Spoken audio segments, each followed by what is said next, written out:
Hi there, nice to see you again. So, I hear you're doing a remodel. Well, that's the best news because nothing refreshes a house like a brand new renovation, and it'll increase your property value as well. But before you get started, I want to give you 3 tips that's going to save you so much trouble down the road.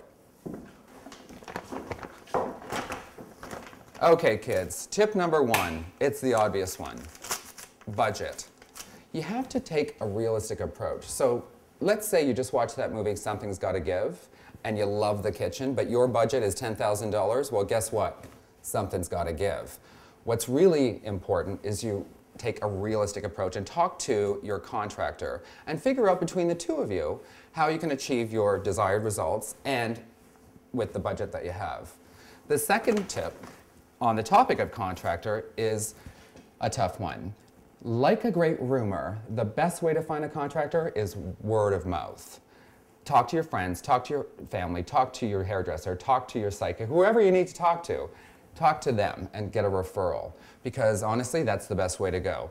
If you can't get anyone that way, what I suggest you do is go on the internet and look up some building associations, and they'll be able to recommend a really terrific contractor for you that'll be both insured and bonded, so you won't have any problems. The third tip is knowing what you want versus what you need.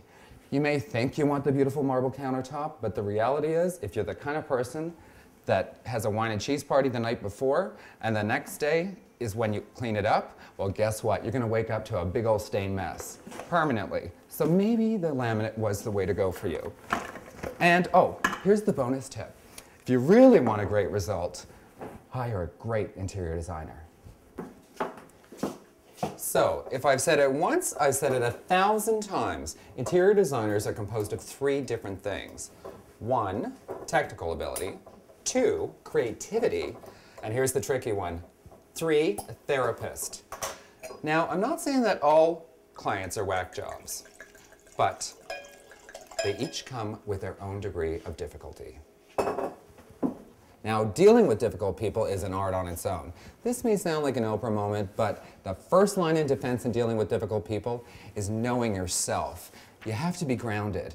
That way, people, no matter how angry they get around you, they really can't touch you. Come on. Okay, so maybe it's too much pink, but you need to really clarify things here. No, Missy. Listen, you asked for pink, and I gave you pink, and loads of it. Look, it's beautiful.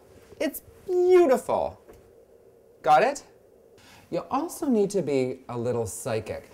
I personally have this uncanny ability to read people and situations very quickly. That way, I can actually assess a problem before it actually happens, thereby avoiding a disaster.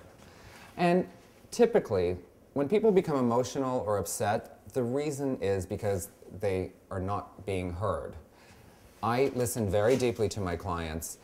That way, together we can come up with a solution that will actually fix the problem and make it all happy. And lastly, I generally refuse to engage in fights. Think about it. You've got one person coming this way, I'm coming this way. What are you gonna get? The temperature up, and maybe your boobs. But here is my best advice for dealing with difficult people. Have fun. You see, when clients have fun when they're remodeling their house, it makes it go a lot better. And you know what? You don't get angry people at you all the time when you're having fun. So, enjoy the game.